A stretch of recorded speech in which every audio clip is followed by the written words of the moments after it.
राधे ब्रज जन मन सुखकारी, राधे श्याम श्यामा।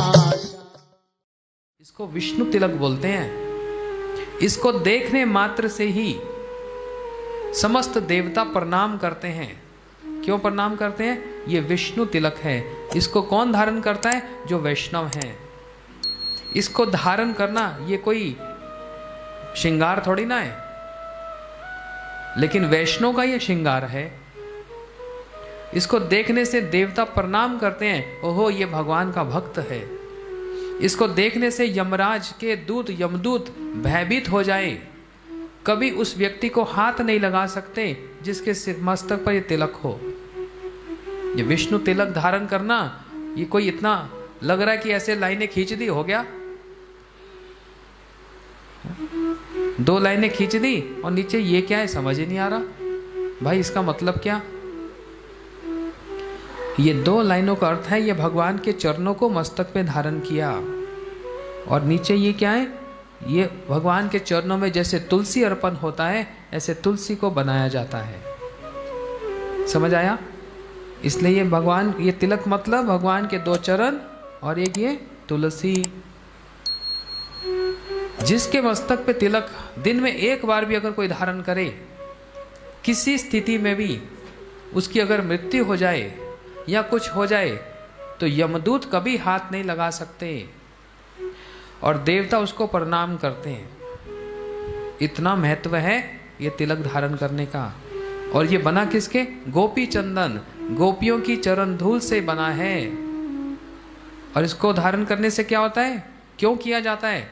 हमको ये स्मरण रहे कि हमारे जीवन का लक्ष्य क्या है। हमारे जीवन का लक्ष्य है भगवान के चरणों को प्राप्त करना। कैसे? जैसे वृंदावन की गोपियां श्री कृष्ण को प्रेम करती हैं, अपना सब कुछ उनको निछावर कर देती हैं, ऐसे हमको भी उन गोपियों के अनुगत्य में भगवान की सेवा को धारण करना है। इस तिलक का ये महत्व है।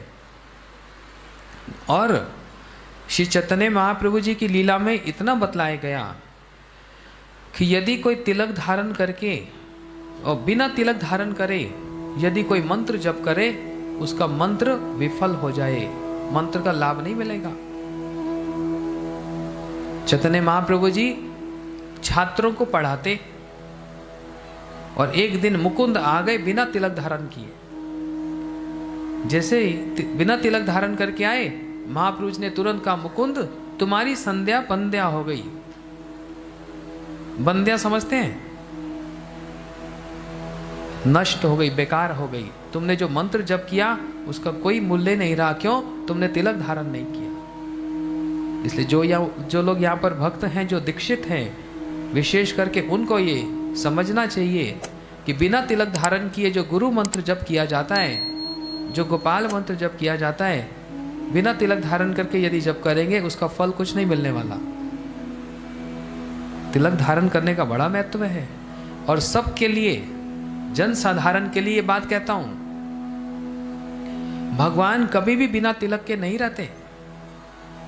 शिव जी भी सब समय तिलक धारण करें, देवी भी सब समय तिलक धारण करें। आप किसी जगह पर गणेश जी की विग्रह मूर्ति को देखो और यहाँ फोटो देखो, उनके मस्तक पे भी एक तिलक होता है। जानते हो गणेश जी क्या बोलते हैं? ब्रह्म संहिता में ब्रह्मा जी बतला रहे हैं, गणेश जी बोलते हैं, मैं जिनके मस्तक पर, अपने मस्तक पर जिनके चरणों को स्थापित करके सारे जगत के मैं क्या परेशानियों को, कष्टों को मैं नाश करता हूं, ऐसे उन नरसिंह भगवान के चरणों को मस्तक पे धारण करता हूं। विघ्न विनाशन है ना, सारे जगत के विघ्न को मैं विनाश करता हूं, परंतु किसकी कृपा से, किसके बल से?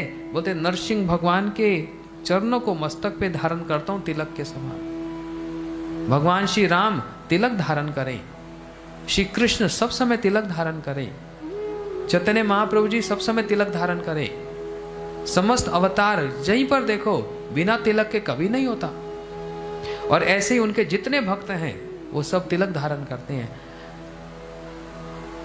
किसी को भी हम सब समय, समझना, हम अपवित्र अवस्था में रहते हैं, चारों तरफ अपवित्रता ही है। लेकिन यदि सुबह उठकर अगर हमने किसी को देख लिया जिसने तिलक धारण किया, साथ ही साथ व्यक्ति पवित्र हो जाए। देखने मात्र से ही, स्नान किया या नहीं किया, तिलक का दर्शन करने मात्र से व्यक्ति पवित्र हो जाता है, क्योंकि ये तिलक वैष्णव तिलक है, इसका बड़ा महत्व है।